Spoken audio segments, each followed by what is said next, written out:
Өнөөдөр хүн төрлөختөн сансар руу нисэж, окторгуйд гарч, саран дээр хөл тавьж, ангараг дээр нисдэг тэрэг хөөргөж байна. Энэ бүхэн маш богинохон хугацаанд бодит болсон. Хүн төрлөختний түүхийн ердөө 100-ны 1 хэсэгт. Үлдсэн 99% нь бид Тэнгэр лөө ширтэх төдийл байсан. Өнгөрсөн 100-ны суутнууд болох Циолковский болон Годдард нар пуужингаар сансарт гарч болохын биш үү гэж зориглон сэтгэж практик оролдлого хийж эхэлсний үр дүнд л өнөөдөр бид энэ төвшөнд хүрээд байна. Гэхдээ бид тэдний мөрөн дээр дээшилсэн шиг тэд ч бас өмнөх аваргуудын мөрөн дээр дээшилсэн юм. Тэгвэл анхны тэр аваргууд хэн байсан бэ гэдэг түүхийг сөгцгөөе.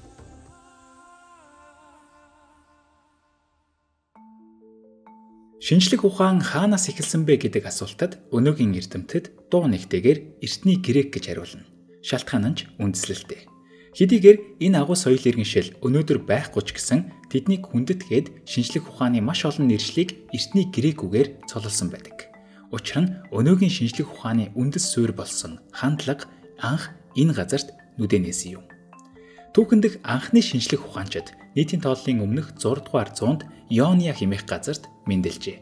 Яагаад энд гэж? Энэ маш чухал асуулт. Гэхдээ хариултыг нь дараа бүгдээрээ ойлгоно. Ямар ч тач Иониягийн соён гэгэрэл төд удалгүй унтарч шинжлэх ухааны төв Александра хот руу нүүсэн.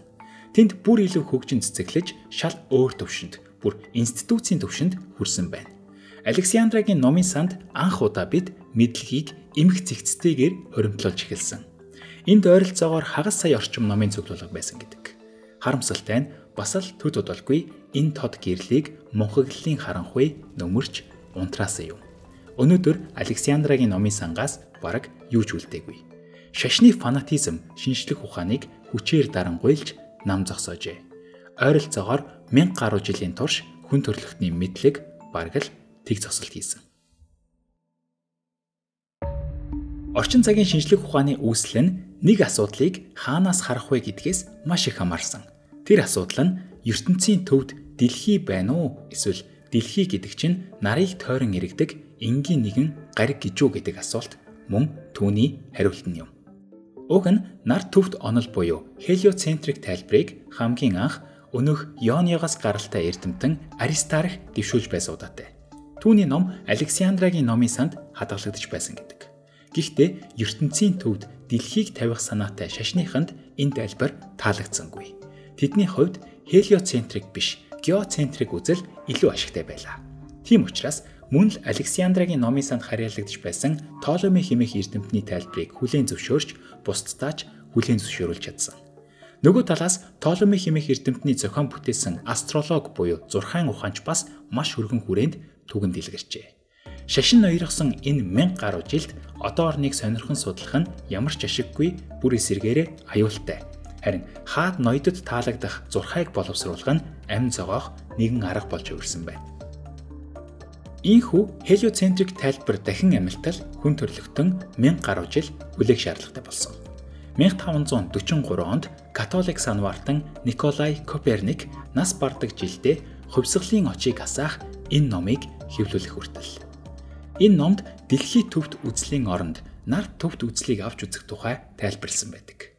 Шашныхны хувьд мэдээж энэ ном маш аюултай үзэл тээж байсан тул тэр даруй 20 номын жагсаалтанд оруулсан. Гэхдээ энэ ном зөв хүндээ очих хүртэл сэхэтнүүдийн дунд гараас гар дамжигдан нууцаар уншигдэж байлаа. Маш харанхуй, маш дарамттай, маш хэцүү цаг үед бидний баатар Йоханнес Кеплер мэндэлжээ. 1571 онд Германд төрсэн тэрээр протестант урсгалын шашны сургуульд боловсрол эзэмшсэн. Түүний сурч байсан сургууль хүүхдүүдийг багаас нь католикчуудын эсрэг теологийн буюу шашны зэвсэг болгон бэлтгэдэг байлаа. Гэхдээ Кеплер ухаалаг, зөрүүд, өөрийн бодолдоо хатуу нэгэн байв. Геометрт дурлсан Евклидийн улаан фэн. Сүсэгтэй, гэхдээ бурхныг арай өөрөөр хардаг. Шашныхны номлож буй бурхан түүний хувьд учир дутагдaltaй. Кеплерийн хувьд бурхан бол геометр. Эртний грек математикчдын нөлөөнд автаж араб сэтгэгчдийн цуурайг сонсож өссөн Кеплер ертөнцийг ч бас арай өөрөөр төсөөлж эхлэв. Гэтэл нэг өдөр багш нь түүнд Коперникийн аюултай санааг дуулгасан байна. Харин энэ нь яг л Кеплерийн хүлээж байсан зүйл мэт санагдаж тэрээр нарт төвд тайлбарыг баяртайгаар тэрвэн авчээ. Геометр бол төгс. Кеплер Бурханаас төгс байдлыг хүлээх боловч тухайн үеийн нийгмийн байдал төгс төгөлдрөөс хэтэрхий хол байв. Үлсгэлэн хаасайгүй, дайн тулаан байнгын, дээрэм тонвол газар авсан, шашны дарангуйлал хэрээс итэрсэн, ард олны амьдрал асар ядмаг. Тиймээс Кеплер төгс байдлыг газраас биш тэнгэрээс ажиглав. Тухайн үед тэнгэрийг тайлбарлах ганцхан зүйл байсан нь Толемигоос гаралтай зурхай мөн түүний дэлхий төвд тайлбар байв. Харин Кеплерт түүний эсрэг зэвсэг буюу нар төвд тайлбарын сэжүр байсан. Тиймээс түүнийг математик болон геометртэй холбохоор зоригшуулгав. Өөрийнхөө боловсруулж буй шинэ онолоо тэрээр космик нууц хэмээн нэрлэжээ. Товчхондоо Кеплер Коперникийн дурдж буй гариг хоорондын зай мөн байрлалуудыг Платоны биетүүд гэгдэх 5 олон өнцөгт дүрсэнд багтаан тайлбарлахыг хичээж байлаа. Даанч Кеплер мөнгө муутай байв. Онолоо туршихад санхүүгийн дэмжлэг хэрэгтэй. Тухайн үед тэнгэрийг ойлгодог хүмүүсийн голоо зогоох ганц арга нь зурхай байсан ба мөнгөтэй ноён эсвэл хааныг бараадан ажиллах төдий байлаа. Кеплерийн хувьд харин зурхай талдаа илэггүй байсан тул сургуульд багшлахыг илүүд үзжээ. Гэтэл гэнэт нэг өдөр алдарт Тихо Брахе Кеплерийг ажилд өрсөн байна. Тихо бол тухайн үедээ гаригуудын хөдөлгөөнийг хамгийн сайн ажиглах боломжтой, нөөцтэй, чадвартай нэгэн байсан юм. Тэрээр ариун Ромын эзэн хаан 2 дугаар Рудольфийн ордонд эзэн хааны математикчаар ажилладаг байлаа. Тихогийн урилга Кеплерт гинтийн бөгөөд гайхалтай санагдсан нь мэдээж. Тихо бол чинэлэг, одоо орныг ойлгодог, салбартаа нэр хүндтэй, туршлагатай, туршилтын болон судалгааны төхөөрөмж сайтай нэгэн. Тихогийн ганцхан ширхэг төхөөрөмжийг Кеплер гэр бүлийнхээ бүх хөрөнгийг нийлүүлээд ч авч дийлэхгүй юм байна гэж өөрөө бичиж байсан удаатай. Тихогийн дэргэд ажиллахыг Кеплер космик нууц хэмээх өөрийн онолоо батлах том боломж гэж харж байлаа. Учир нь тухайн үед телескоп хараахан зохион бүтээгдээгүй байсан тул гаригийн хөдөлгөөнийг ажиглана гэдэг амаргүй ажил байсан юм. Тухайн үеийн хамгийн супер өгөгдөл Тихогийн гарт байсан. Гэхдээ Тихо тэдгээр өгөгдлүүдийг хэрхэн нэгтгэн боловсруулахаа мэдэхгүй байлаа. Тийм ч учраас Кеплерийг дуудсан хэрэг. Кеплер бол тэр цагийнхаа хамгийн сайн онолч, харин Тихо хамгийн шилдэг ажиглагч байсан. Аль тал нь томоохон нээлт хийхэд ойрхон байгаагаа ч мэдэж байсан. Гэхдээ тус тусдаа зүтгээд барахгүй гэдгээ бас ойлгочихсон байлаа. Харин Тихо Кеплерт өөрийн өгөгдлөө тийм ч амархан цохиулгах шинжгүй. Олон жил хураасан баялгаа залуу өрсөлдөгчдөө зүгээр нэг бэлгэлхийг хүссэнгүй. Мань хоёр тэгж зууралдаж явсаар хичнээн ч муудаж, хичнээн ч сайн дав. Эцэст нь Тихогийн бие гинэт муудаж, үхэгтэй тулахдаа Кеплерт бүх өгөгдлөө өвлүүлэн үлдээхээр шийджээ. Тэрээр амьсгал хураах үртлээ нэг л үгийг шүлэг мэт авцаар байсан гэдэг. Намайг дими амьдэрсэн гэж бод үзье.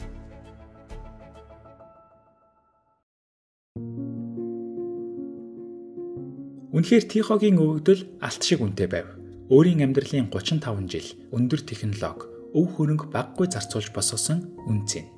Ийхүү Кеплер Тихогийн ажлыг хүлээн авсан. Одоо л нэг юм космик нууцаа батлах цаг хэмээн уйггүй зүтгэв. Гэтэл нэг л болж өгдөггүй.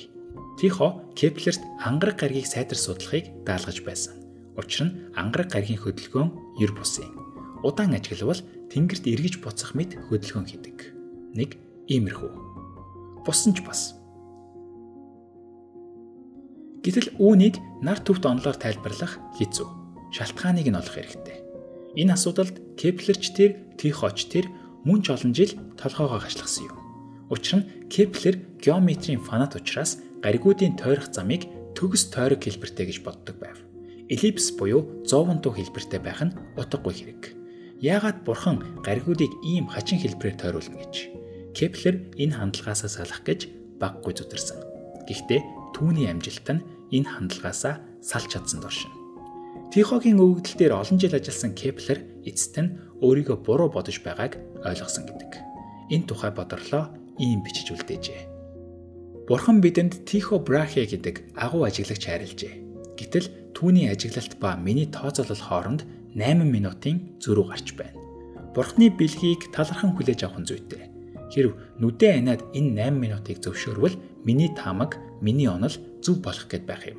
Гэвч нүдээ анан өнгөрч болохгүй гэвээс энэ 8 минут одоо орны салбарт шинжилэлт хийх замыг нэхнэ. Энд яригдж буй 8 минут гэдэг бол асар бага хэмжигдэх хүн. Энгийн хүн бол үнийг үл тоомсорлоход л өнгөрнө. Гэхдээ Кеплер энгийн хүн байгаагүй. Өчүүхэнч гэсэн бодит байдлын зөрүүг нухацтайгаар авч үзснээрээ шинжлэх ухааны хувьсгалын галыг бадраасан юм.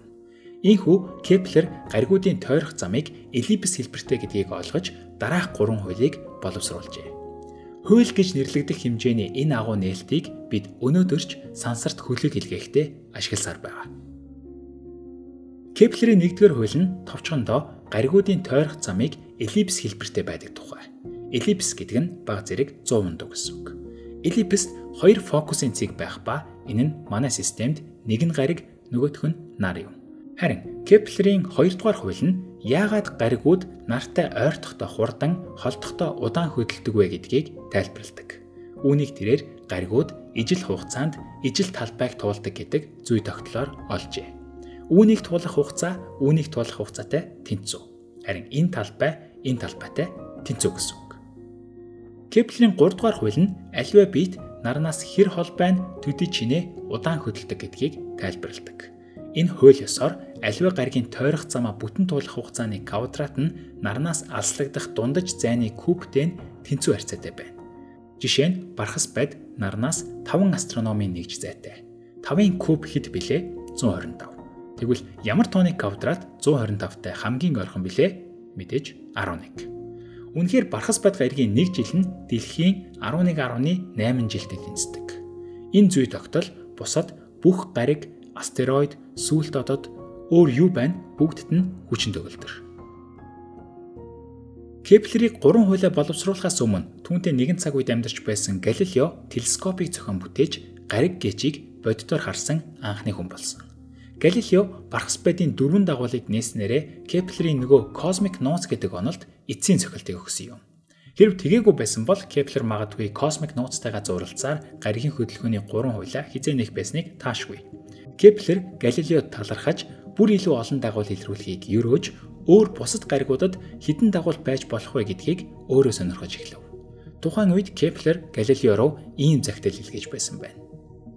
Дахиад нэмэлт гариг оршин байх боломжтой эсхийг би өөрийнхөө космик нууц онолыг эвдэлгүйгээр эргцүүлэхийг хичээлээ. Угтаа Евклидийн 5 биетийг харгалзан үзвэл нарны эргэн тойронд 6-аас илүү гариг байх учиргүй мэт. Гэтэл бархас байдыг тойроод 4 гариг байна гэдгийг сонсоод итгэж өгсөнгүй. Телескоптой болгосон. Тэгвэл ангаргийг тойроод 2, санчирт 6 эсвэл 8 дагуул. Харин буд болон сугарыг тойрох нэг гариг оршин байгааг нээж болзошгүй юм гэж би тооцоолов. Үнэхээр ангараг гаригт 2 ширхэг дагуул бий. Фобос болон Демос. Айдас ба Хүйдэс. Түүний оновчтой таамаглалыг хүндэтгэн арай том дагуулын дээр орших геологийн өвөрмөц тогтцоод Кеплерийн нуруу гэдэг нэрийг өгчээ. Гэхдээ буд, сугар, санчрын хувьд тийм ч оновчтой байгаагүй. Бархас байд гаригт Галилеогийн ажигласнаас ч олон дагуул бий. Өнөөдрийн байдлаар бид бархас байдыг тойрох 95, санчрыг тойрох 146 дагуулыг илрүүлээд байна.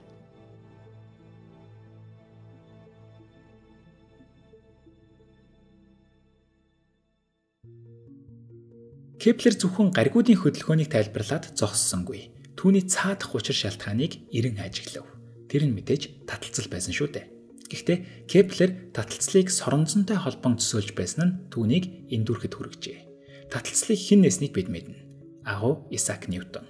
Харин Ньютонд өөрийн хуулиа бодож олоход хэн тусалсан гэж манай Кеплер. Энэ түүхийг дараагийн дугаар дээр авч үзцгээе. Кеплерийн тухай бас нэгэн сонирхолтой баримт. Тэрээр анхны шинжлэх ухааны уран зөгнөлт зохиолыг бичсэн хүн. Somnius буюу зүүд нэртэй уг зохиолд сар руу аялах тухай гардаг. Дэлхий дээр оршдог хүмүүсийн хувьд дэлхий хөдөлгөөнгүй мэт санагддаг учраас гаригуудын хөдөлгөөнийг ойлгоход хэцүү байдаг. Харин Кеплер үүнийг гаднаас нь харуулахыг хүсжээ. Саран дээрээс дэлхий хэрхэн харагдах тухай өгүүлэх уг номонд саран дээрх оршин суугчдын тухай бас гардаг. Харь гариг ба харийн соёл иргэншлийн тухай анх удаа зоригтойгоор дугарсан хүн бол Кеплер байлаа. Тийм ч учраас орчин цагийн гариг ангууч хэмээгдэх Кеплер телескопт түүний нэрийг өгсөн учиртай. Кеплерийн хувьд сарны тогоонууд сонирхол татан байжээ. Учир нь дэлхий дээр мөргөлдөөний тогоо төдийлөн байдаггүй шүү дээ. Сарны тогоо холоос төгс тойрог мэт харагддаг нь Кеплерт нэгийг бодогдуулжээ. Ийм төгс тойрог бүхий геометрийн тогтцыг гагцхүү оюун ухаанд соёл иргэншлэл бүтээсэн байж таарна. Маш харамсалтай нь тухайн үеийн шашны эрх баригчид зөгнөлт зохиолыг ойлгон хүлээн авч чадаагүй ба номыг нь бодит баримт хэмээн үндэслэж, ээжийг нь шулам хэмээн ялсан удаатай. Кеплерийн амьдрал тийм ч таатай төгсөөгүй. Түүнийг 3 дахь хуулиа нээснээс ердөө 8 хоногийн дараа 30 жилийн дан эхэлсэн.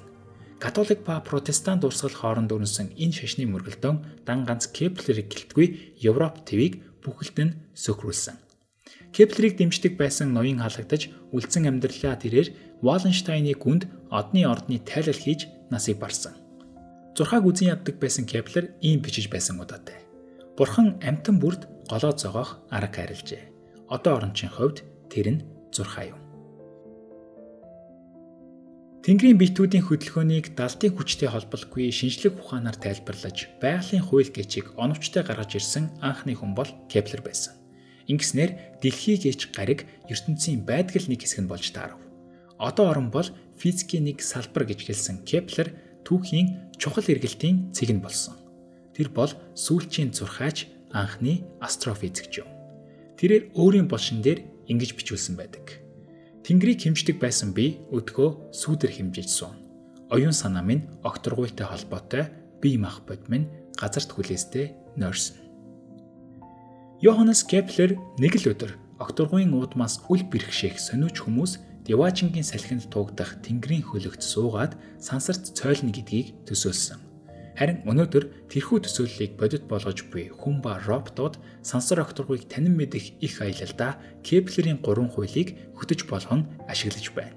Гаригуудын хөдөлгөөнийг ойлгох гэж олон жил зүтэрсэн Кеплерийн хөдөлмөр ба хичээл зүтгэлийг түүнийг нас барснаас хойш 36 жилийн дараа анх үнэлсэн хүн нь агуу Исаак Ньютон байлаа. Түүний түүхийг дараагийн дугаар дээр авч үзцгээе. Сонирхуулахад Кеплерийн амьсгал хураасан тосгоны нэрийг Сайган гэдэг байж.